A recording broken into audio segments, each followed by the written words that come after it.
So Crimson Desert's newest patch 1.04 has just been released, so I'm just going to go through all of the notes that I've got here, and if you enjoy this video, be sure to hit the like button, subscribe. We're very close to 300 subscribers and it would mean the world to me if we can get there, so let's get into it. So they've added easy, normal and hard difficulty. So what does that mean for each level? So easy means reduced damage taken by the player, reduced maximum health, aggressiveness and overall speed of opponents, extended timing window for parry and dodge, reduced frequency of bosses attempting to counterattack or escape when hit, normal, which is what we've all been playing for so far. Hard is food item effects won't be applied immediately and will only take effect after the consumption animation is complete. Increased damage taken by player, increased maximum health, aggressiveness and overall speed of opponents, reduced timing window for parry and dodge, reduced invincibility, the duration for the roll, increased the frequency of bosses attempting to counterattack or escape when hit, added additional combat patterns for certain bosses, so I think that's pretty good so far for just the difficulties alone. And what they've also done is added things for the house, so your house is actually usable now, because before there wasn't really much point in going there, in my opinion anyway. So they've added the sturdy gatherable chest, which can be set up in the housing system. The sturdy gatherable chest has 1000 slots and it can be purchased from furniture shops. Materials stored in the sturdy gatherable chest can be used for crafting or refinement even if they are not carried in your inventory. That is actually huge. You could go out on a massive mining quest and get as much as you can, throw it in your chest and you can upgrade for days. I think that's really good. They've added the Cuckoo Cooler and enhanced Cuckoo Cooler items which can be placed with your housing system. It has 40 slots and the enhanced cooler has 330 slots. So that is mainly for your food. So ingredients stored in either the cooler can be used for cooking even if they are not carried in your inventory. Again, we don't know if that's just through the entire map or if that's just in the camp. They've added the collectible chest, which can be placed in the housing mode. The collectible chest can be used to store various quest items and crafting recipes. The collectible chest has 1000 slots and can be obtained through a quest. They've added an outfit storage feature to the wardrobe, which can be placed through the housing mode. The wardrobe can be purchased from furniture shops. Each wardrobe provides 100 storage slots and the total storage capacity increases based on the number of wardrobes placed. The maximum outfit storage capacity is 1000 slots. The more wardrobes you put down, the more storage you get, which I think is pretty cool. They've added the select house option where you can change the layout of your house.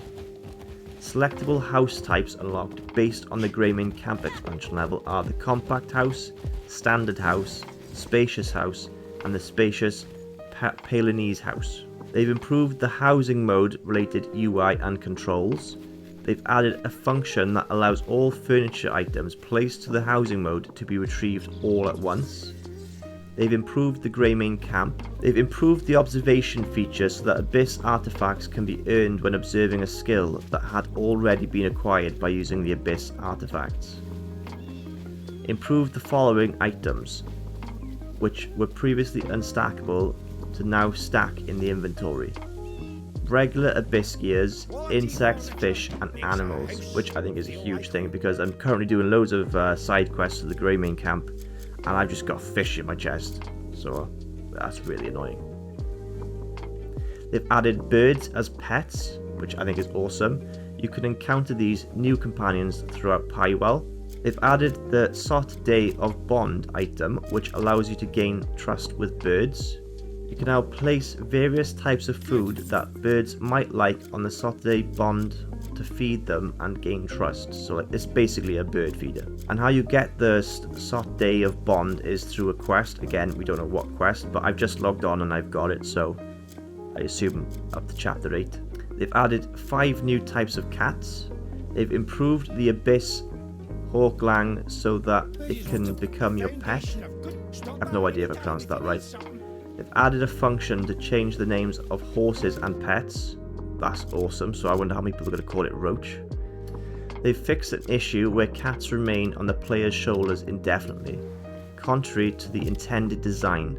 However, considering that many Greymanes actually like these cats' behaviour, we have added an item that allows cats to stay on the shoulder for a longer period of time. They've added an accessory slot for pets, which allow pets to now take a wider variety of roles. I don't really know what they could have added, but maybe they can attack or defend a bit more, who knows, or maybe heal. Sigil of Bonding. Equipping this item on a pet ensures it stays longer on your shoulders, so that's what you will need to get a cat on your shoulders for longer.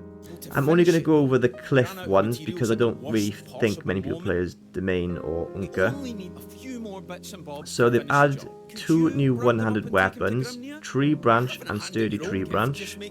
These items can be obtained by cutting down trees and bamboo trees. They've added a new tool, a Sturdy Broom. I've never actually used the broom apart from one mission. They've added a new Balthorn armor outfit. They've changed the name of the Rakaya plate helm to Balthorn plate helm and improved it so that it can be equipped by Cliff. Oh, that's huge because I think I've just got that armor. Nice. They've added a secret shop in Porowin where the pet equipment can be purchased. They added additional outfits to certain shops, including the back alley shop. They've improved the Cuckoo flame resistant armor and the Cuckoo ice resistant armor so that they can be dyed. They've added various ores and wells across Pywell. They've reduced the amount of attack and defense gained from equipment. They've reduced the amount of attack and defense gained from equipment reinforced with grindstones and anvils. They've fixed an issue where the cloud cart could not be called. They've improved the cloud cart so that it can be used as a permanent mount, changed the cloud cart crafting mission so that it can only be completed once. They've improved the prices of goods sold by the Greymane NPCs so that it can be bought at a 10% discount price.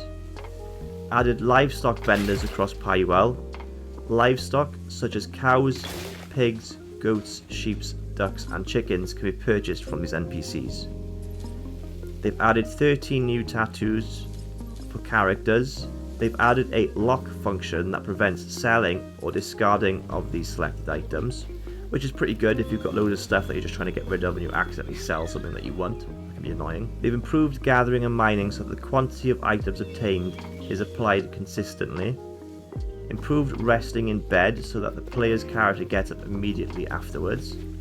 Improved NPCs to show a wider variety of reactions of their surroundings.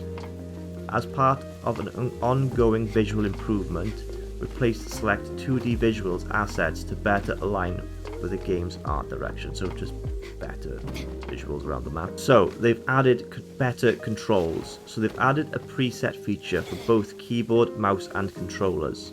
The original controls are available via the classic preset. The more detailed controller customization will be added soon.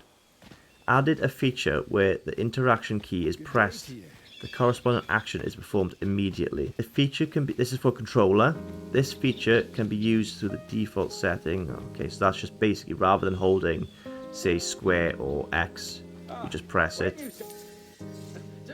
They've added the evasion control and switch roll and evasion input options. This feature allows you to choose between either the original double click press or hold option. Enabling the switch roll and evasion input options, switch the controls for roll and evasion. They've improved the controls for aiming, added a function that allows you to turn your lantern on and off while aiming, which I think is, I don't know why they didn't add that in the first place. They've improved the controls that even when a weapon is drawn, pressing aim while there is an interactable target nearby will immediately switch to aim instead of off guard. They've added the using skill element option. The selecting quick slot option allows you to use the selected elements assigned for each individual input. They've changed the controls for Vault. Vault can now only be used by pressing jump while performing a different attack. and they've changed all interactions so that they are executed continuously while the button is held. Oh my god, they've added so much. Right, this is the combat and action part of the update. So they've adjusted the overall balance of bosses. They've changed bosses so that they are no longer immune to player attacks while performing powerful attacks. They've adjusted the frequency at which bosses counterattack or escape while being hit consecutively. They've adjusted the attack pattern on certain bosses, increased damage taken from elemental status alignments. They've slightly reduced the damage dealt when hitting enemies with pillars or trees, added new charging stages for Force Palm Pulse. The skill can be charged up to 3 stages, with damage increasing progressively. Improved the overall speed of examine when examining items. Improved the speed of pushing or rotating objects during puzzles. Improved follow-up attacks so they connect more quickly even when the initial attack is blocked. Changed blinding flash so that it can also be used in areas where weapons cannot be drawn. Changed blinding flash so that it is used toward the target currently being faced during combat. Improved attack chaining after using dodge during unarmed combat. Added the skill weapon throw, usable with dual wielding.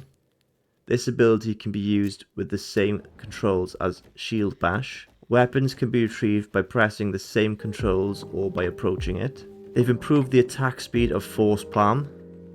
Fixed an issue where the parry action after guarding would not trigger when non-sword weapon was equipped as the primary weapon. Fixed an issue where charge could not be used with certain weapons. Improved force current so that Cliff no longer falls from ledges when using it. And the rest are for Unka and Domain. They've improved the brightness and detection range of the miner's lantern hats that can more easily identify gatherable ores. It can now identify stone as well. They've changed the healing effects displayed on target affected by healing Force Palm.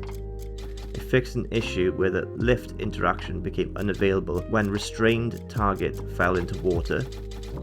Fixed an issue where stamina would recover when repeatedly drawing and stowing weapons while moving. They fixed an issue where sprinting, swimming and some other actions could not be performed while riding the Marnie's mecha horse. Well, I'm not going to just read through the rest of them. I am going to leave a link in the description below.